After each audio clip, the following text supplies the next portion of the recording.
We might as well start off laughing, right? Go for it. Right. Hey, welcome, Adiba Nelson. Welcome to the Now Show with Dr. Dave podcast. Thank you. You're going to be in episode number 67. Okay. And so, Adiba, you're a mom, author, speaker, and advocate for positive living. Yeah. And so we're going to talk about relentless perseverance, hashtag can't stop, won't stop, influences. Right. Yeah. So let's just begin and says talk to me about some of your relentless perseverance moments and that can't stop, won't stop influences that is important to you.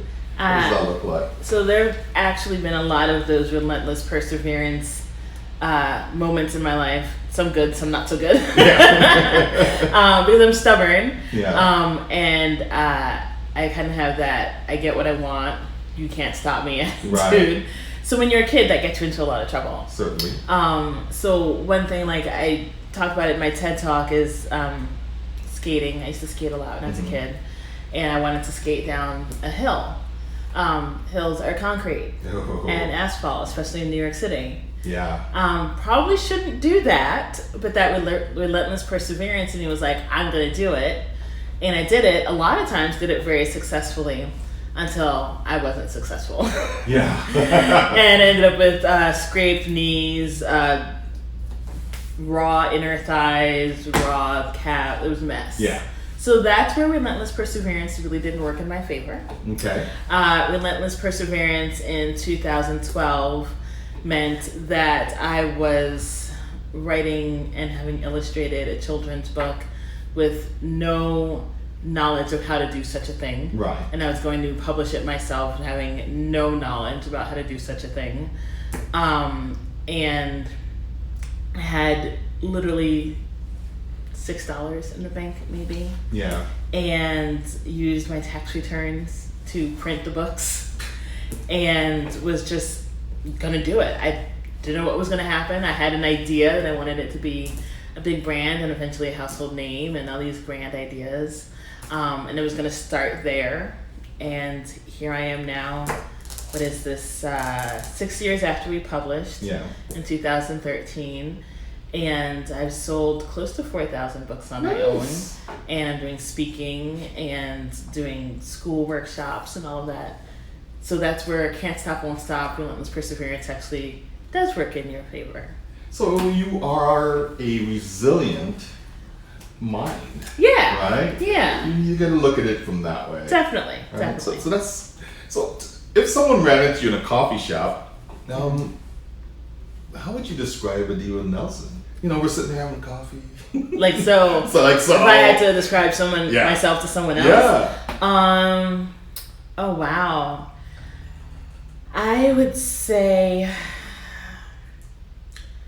really loud laugh, because I do have a very loud, obnoxious laugh that usually gets me looks in quiet places like coffee shops. Yeah. But someone who is a little bit sassy, someone who has at times been mistaken as like an ice princess. Yeah. But it's more so because I like to kind of observe the scene before I jump in. Yeah. And that gets mistaken. But an advocate for the little guy, for the underrepresented, an activist in my own right, in my own way, for underrepresented communities, that being the disabled community, the fat community, anyone who's ever felt marginalized, or is marginalized, I should say, because sometimes people feel marginalized and they're not really. Yeah. So marginalized communities, I would say someone's a little bold, not afraid to step out and do certain things that maybe other people wouldn't do. Yeah. Take some risks, right? Yeah. That's cool. All in the name of, positivity and moving forward. Right. Not someone who really cares too much about what people think about her. Yeah. I'm gonna do my thing. You gotta do your thing. Yeah. Yeah. You gotta be an elastic mind. Do your thing and be resilient. Your current book, Meet Clarabelle Blue. This is series 1. Yeah. How is this book influencing kids and parents? So that's actually a really interesting question. I have been told by countless parents that it really opens up a conversation around disability for them. So for the people who are listening or watching who don't know what Meet Clarabelle Blue is, it is a children's book that I wrote based on my own child. And the theme around the book is inclusion. And I wrote the book because I couldn't find any books in the kid lit market, kid literature, kid lit, that centered a young black girl with a disability. Yeah. There were none in 2011. We were initially looking. Now there's, I can think of maybe 2 more. It's a start. It's a start. Yeah.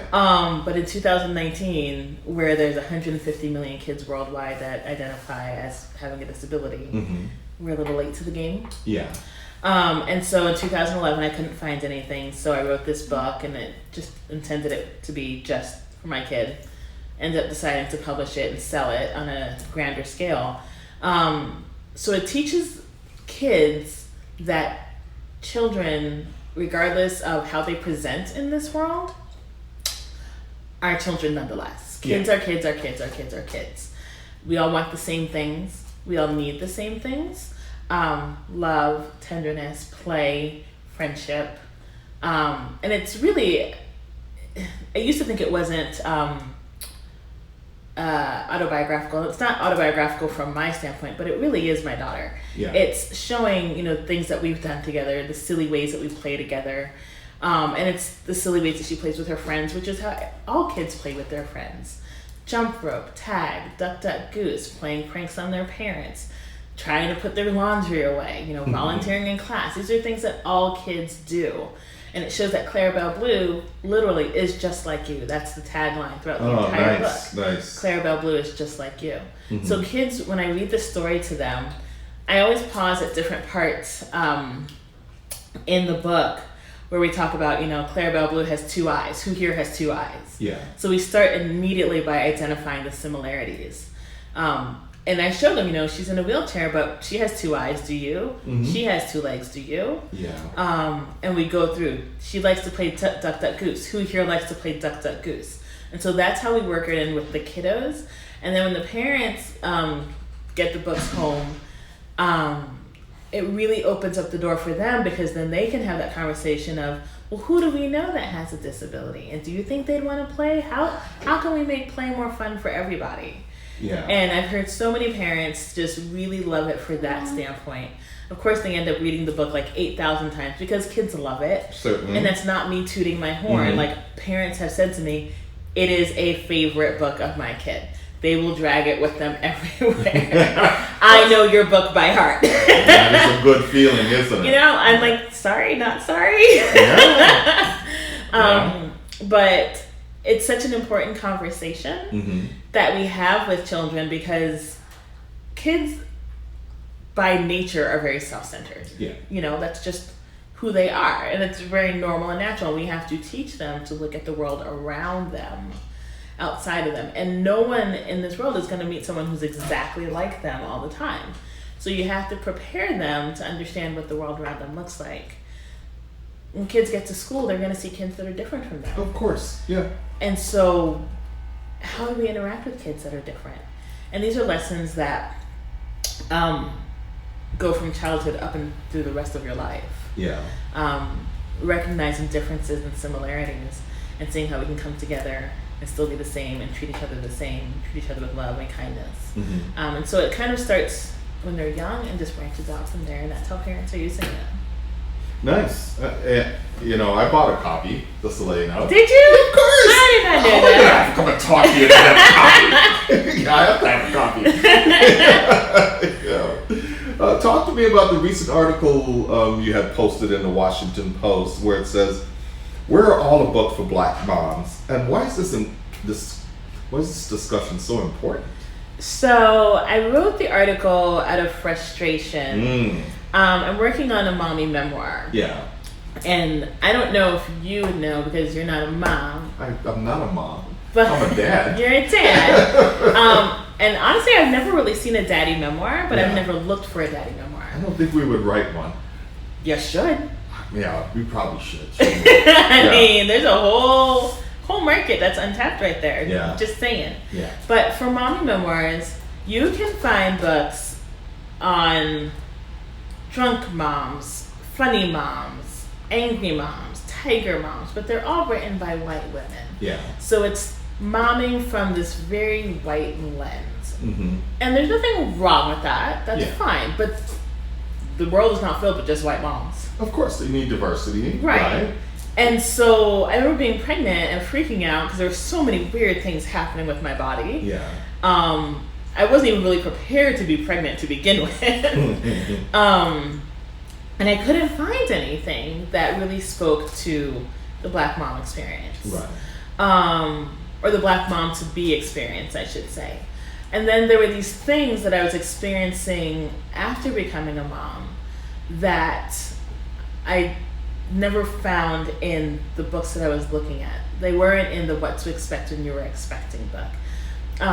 Ways that postpartum depression affects Black women differently just because of our culture and how we treat mental health.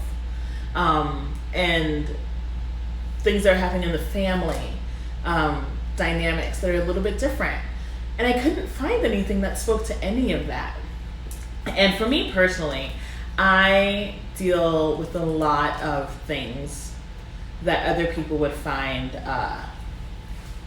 traumatic. Mm-hmm. I deal with them with humor. Sure. That's my coping mechanism. Yeah. And so these things were happening in life that were insane and traumatic and oh my gosh, but also on their face, hilarious. Mm-hmm. And there was just nothing. And I think especially finding out that your child has a disability, that can be a really traumatic experience. And you can stay in that place and live in that place forever. Or you can look at the whole of it. What does this mean? How do we get through this? What is life going to look like for us? What sort of life are we going to make for ourselves? Mm-hmm. And because I look at everything with a very humorous lens, for me, like the whole process of finding out, it was frustrating, it was angry, but there were also some very funny parts of it. There's some very, very, very funny parts of being a special needs mom, a disabled mom. I'm not disabled, my child has a disability. And people don't write about that. Okay. And there are aspects of being a special needs mom to a Black child that no one talks about. Mm-hmm. And our community is right. very close. Right, or our community doesn't talk about it, but Yeah. no one else talks about it Yeah. either. And these are really important things. And so I couldn't find anything. So it was just written purely out of frustration. And thankfully, the Washington Post picked it up. Nice. And because they recognize that this is something that needs to be talked about. Why aren't publishing companies bringing these books forth? I guarantee you they're getting pitches all the time from Black women and writing about these things, but there's nothing that we can find. There is 5 books I can think of off the top of my head that speak to Black mom to be. Yeah. But I can't think of any funny mom memoirs written by Black women. And I just think that's sad. And so it had to be done. And I'm not a girl that shies away from, I guess someone might call that conflict. I don't really see it as conflict. I call it like it is. Conflict is good. There's nothing wrong with conflict. I don't think when it's something that needs to be said, it needs to be said. Yeah. And I'm not one that shies away from something like that. Yeah. And so that's how that article came to be. Okay. Yeah. Well, which is great. I really liked it. And I think there was a second part of your question that I probably did not answer. I think you did, but let's just bring it up. I was wondering, like, why is this discussion important? Well, again, like I said, because no one's having the discussion. Right.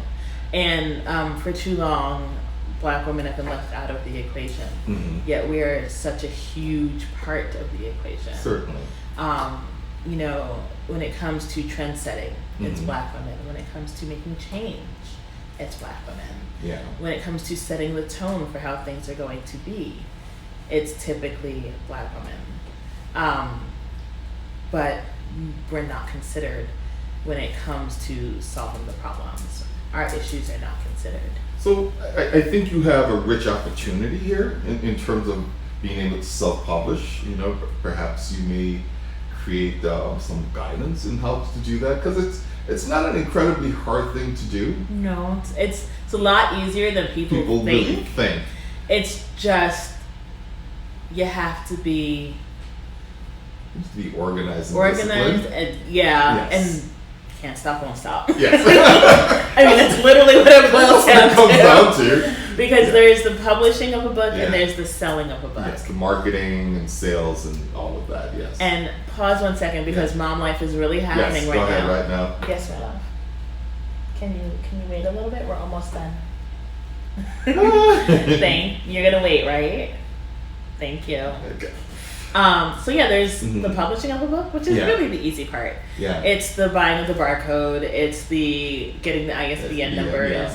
It's cover design. It's interior design, not furniture, but like what your interior of your book is going to look like, the layout. Yeah. Writing whatever it is that you're going to publish. Yeah. You know. Getting it proofread. Right. Yeah. Really and truly, that's the easy stuff. Yeah. And you can literally Google all of this information. Yeah. That's literally what I did. I think I Googled, where do I get a barcode to put on a book? Yeah. And Bowker came up, and I was Yes. like, oh, okay. You know, how do I get a copyright? Library of Congress comes up. Yeah. You know, how do I get an ISBN? Again, Bowker comes up. So all these things are just right there at your fingertips. All you have to do is Google them. It's after you have this beautiful book in your hand, now what are you going to do? Yeah, it's just, so what, now what, Yeah. right? And everyone says, I want to write a book. I'm like, go ahead, write the book. What you going to do after? Yeah, you got to get to market. Right. And I think that's the part that people forget and they don't think about. The selling of the book has been the toughest thing I've ever done. It's hard.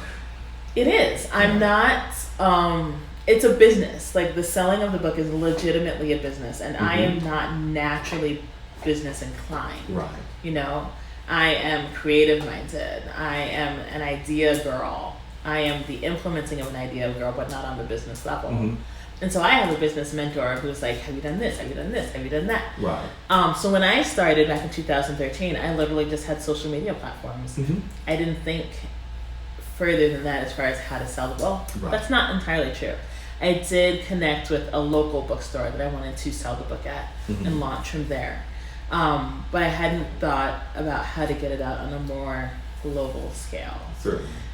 When I relaunched in 2017, that's when I really kind of had this kind of things started to click.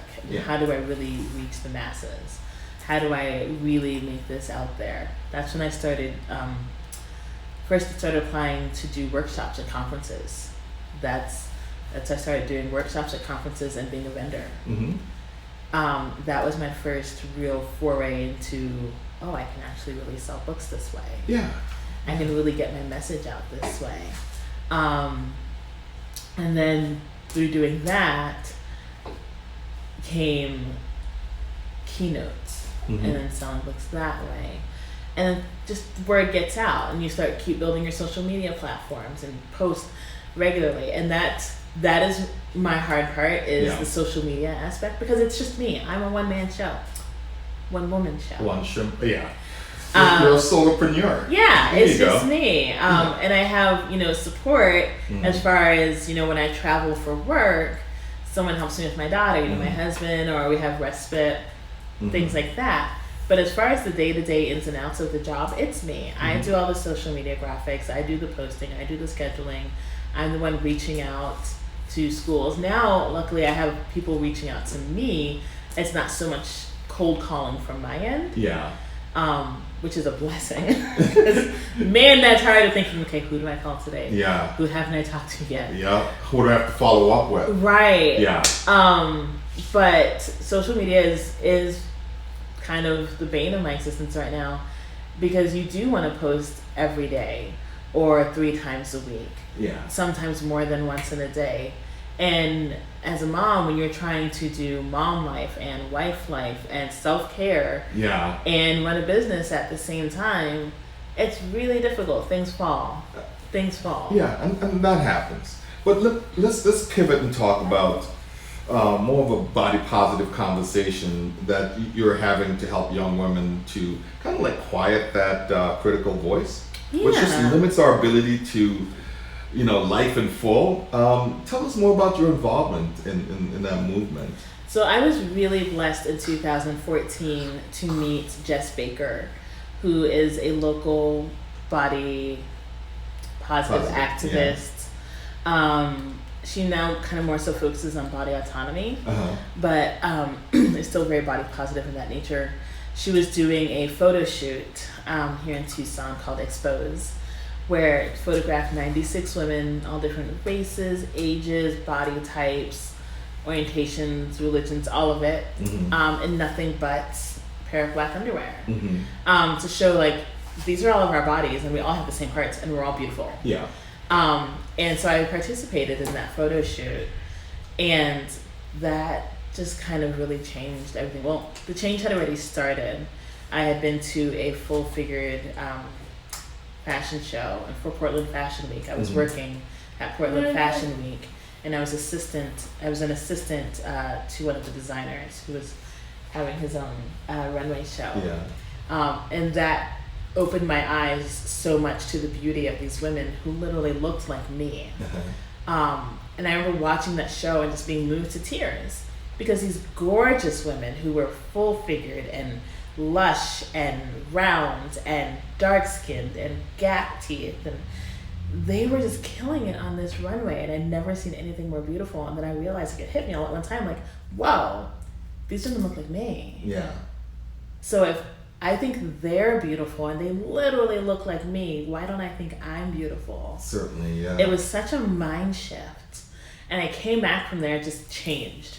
And then like 7 months later, I got to do this photo shoot. Right. Which really just kind of cemented everything that I felt at Portland Fashion Week. And it just took off from there. And since then, I've been able to participate in numerous photo campaigns with Jess Baker, but also started doing burlesque, kind of to subvert the message and subvert the ideas that we have about what is beautiful and what is sexy and what we're supposed to think is beautiful, as women and as men. Certainly, yeah. So many women for so long have thought that if they didn't look a certain way, they were not considered beautiful. I was one of those women. But now I have a daughter whose body does not look like her friends' bodies, right? It will not necessarily function in the ways that her friends' bodies functions. So how am I going to raise her to believe that she is beautiful exactly as she is if I can't even say that about myself? Yeah. And this is not to say that if a woman is large and wants to lose weight, that she shouldn't. It makes her any less beautiful. Do what you want to do. This is your body. This is your life. That's body autonomy. But your self-worth, I don't feel, should come from your external, how you look. Yeah, love from within, right? Right. Yeah. So I needed to feel my love from within, and that love from within is what gave me the power to say, this is what I look like on the outside, and you're gonna love it. Yeah. And they do. They love it. I love getting on that stage more than anything. Burlesque is so empowering. Yeah. And it's what's inside of me that is coming out on that stage. And I think people sense that. So it's more dancing, more portraying a certain image. In what context? Yeah, you don't have to go into detail. No, it's fine. Yeah. So burlesque can be so many different things. Yeah, that's the beauty of it. Yeah. There's classic burlesque and there's neo burlesque, and I kind of do the more neo burlesque. It's just more, to me, true storytelling. It kind of can be political. It can be satirical, which classic burlesque could also be, but it uses more current day music. Yeah. But my stage name is the Big Bang McGillicuddy. It's kind of a few things. That name came from Lucille Ball. Her character's maiden name on I Love Lucy was McGillicuddy. I love Lucille Ball. And I also love the show The Big Bang Theory. Yeah. That's the nerd part in me. They So put them together. Big Bang McGillicuddy. But she is sassy and she's funny, but she always has something to say. Yeah. And I think that's very much me. Yeah. But I think that's also very much what women need. We need to feel like we have permission to do and say certain things. And I feel like Bang is that woman who's gonna. It's all good. Excuse my child. Goodness, girl. I feel like Bang is that person who gives women that permission. Yeah. Like we did an act around Black Lives Matter that I was very nervous to do, to tell you the truth, because it's Tucson. Yeah. And Tucson is 4% Black. And when I do burlesque shows, aside from myself, there might be one other Black person in the audience. So you never really know what you're up against. Yeah. But I trusted my audience because they know me. Yeah. They know Bang. They know who I am outside of Bang. And I just had to trust that they were going to receive it and receive it well. And they did. Congratulations.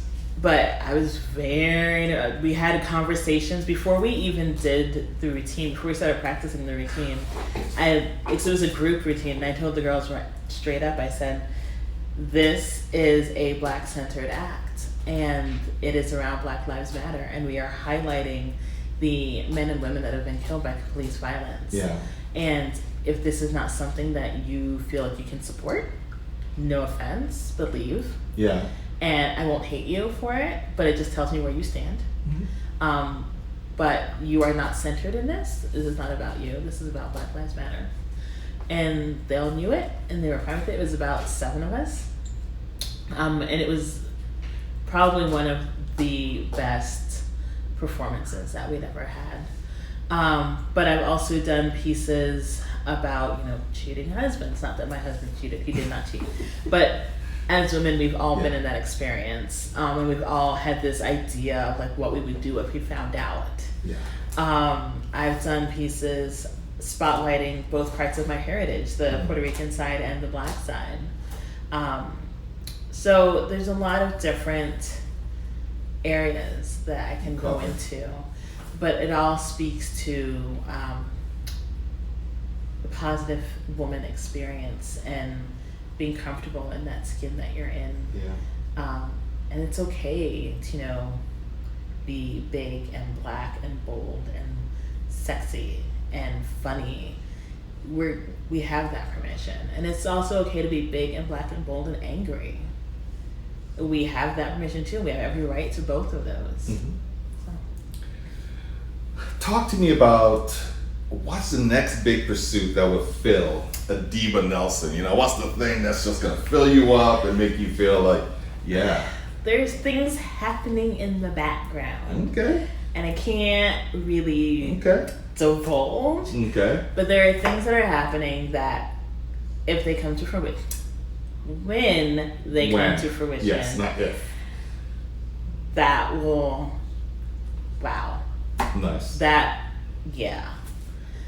fair enough. Yeah. And hopefully you will come back and you'll talk to me about it when it happens. I hope so. I'm saying when. Yes. I will make this promise to you. When it happens. When it happens. I will give you another interview for sure. For sure. So what message would you like our audience to hang on to and connect with you about, right? I mean, because, you said a lot of great things here in this conversation. What do you want them to say, I'm taking that with me, and let me just reach out to Adiba and have a conversation what they're about? I think the one thing that I always say to people is, your dreams absolutely can come true. Yeah. Regardless of how you are in this world, regardless of the station you are currently at, your dreams 100% can come true. You have to do the work. Yeah. You have to adopt that can't stop, won't stop attitude. If you hit a roadblock, like I talk about in my TED Talk, if a tree falls down in your path, you know what? That tree's already dead. You can't save it. Yeah. You step around it, move over it, chop it up, use it for wood later. Don't sit there and fret over the tree. because you're not moving forward anymore.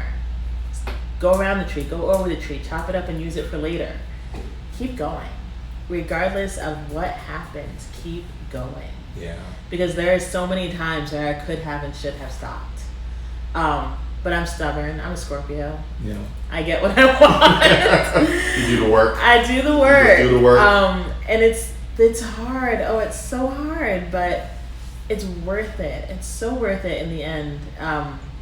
When I meet women or men, even after doing a keynote speak, and they come to me and tell you really touched me, you really inspired me, you've made me really think about things.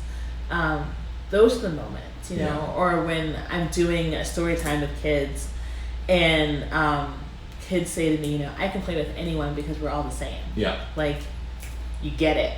That's it right there. It's so worth it. It's worth, crying myself to sleep for countless nights in 2012. It's worth, living in a tiny 1-bedroom apartment that could barely fit my daughter's wheelchair. It was worth it to go through all of that to be where I am now, and to keep going. So I would just say, if there's anything you're going to take away from this, if I can leave you with one thing, just please, please, please, please, please do not let where you are today determine where you go tomorrow. Yeah. Like, you have to adopt a can't stop, won't stop attitude. That's radical. That's awesome. So, any Twitter handle that you want to shout out there? Website? Sure. So that at least people can hear it. I'm going to put it up on the site anyway. Well, sure. Better for you to say it, right? So, my personal website is thefullnelson.net. That's a double entendre. One, because I grew up watching WWF wrestling. Yeah. And I love it. The Full Nelson. Yeah. When I saw it, I'm like, really?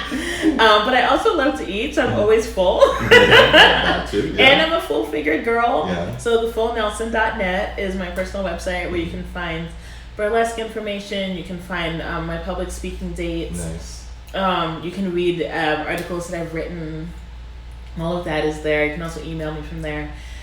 For the children's book side, www.clarabelleblue.com, and that's CLARABELLE, blue the color.com. You can find the mission, why we're doing the work we're doing, why it's important. You can also find their various interviews I've done with local television, the documentary that Arizona Public Media did on us, which actually won an Emmy, is on that website. You can order the book directly from the website. Our social media for the book is Clarabelle_blue on Instagram and on Twitter. On Facebook, it's Clarabelle Blue, the series. To follow me personally on Facebook, it's Adiba Nelson Writer. On Instagram and on Twitter, it's just Adiba Nelson, all one word. Good, I have to follow you. I don't think I've been following you on all of these social media channels, but I need to connect. Hold up. You have me on your show and you're not following me on all your stuff? For reals? Well, at least I'm very transparent and honest about things. So facts. I could fix that. Right? Okay. So when I get done here, I'm gonna look on my phone. I'm gonna see you followed everything. I'm just gonna grab my iPad and connect with you. It's that simple. I'm going to do that. It's not a problem. I mean, I want to be connected to you, so that's all good. Please do. Yeah. Well, thank you so much. Thank so you. Good. Thank you. Yeah. I appreciate this. Was a lot of fun. Yeah, and look forward to doing more because we can do more. Yes. Absolutely. Okay. All right. Take care. Hello, this is Dr. Dave Cornelius again. Thank you for listening. We hope you were able to add to your awesomeness journey with this learning experience to obtain new knowledge. We are grateful to those who support us. We would like to thank our sponsor, Nalshare, for the continued support for this podcast. Visit www.nalshare.org to achieve your awesomeness through agile coaching and training, digital transformation strategy, agile organization development, lean business startup, and diversity, equity, and inclusion coaching. Nullshare.org also provides online workshops for PDUs and SEUs to help you maintain your existing professional development certification and achieve new ones. We support lean thinking and agile life skills education through the 5 Saturdays Agile Education Program. Visit www.5saturdays.org to donate your time, money, and knowledge. That's www.5saturdays.org. Check out Dr. Dave's latest book, Prayers to My Abba Father God, on Amazon.com, a focus on prayer to enable spiritual growth. You will also find his books, Elastic Minds, What Are You Thinking? And Transforming Your Leadership Character, The Lean Thinking and Agility Way, on Amazon.com. Look for the Nullshare with Dr. Dave podcast on iTunes, Spotify, and Google Play. The Nullshare with Dr. Dave podcast is streamed on grokshare.com. If you have any questions for Dr. Dave, reach out on Twitter at Dr. Cornelius Info or at Nullshare. Copyright 2019 Nullshare. Until next time, find your awesomeness.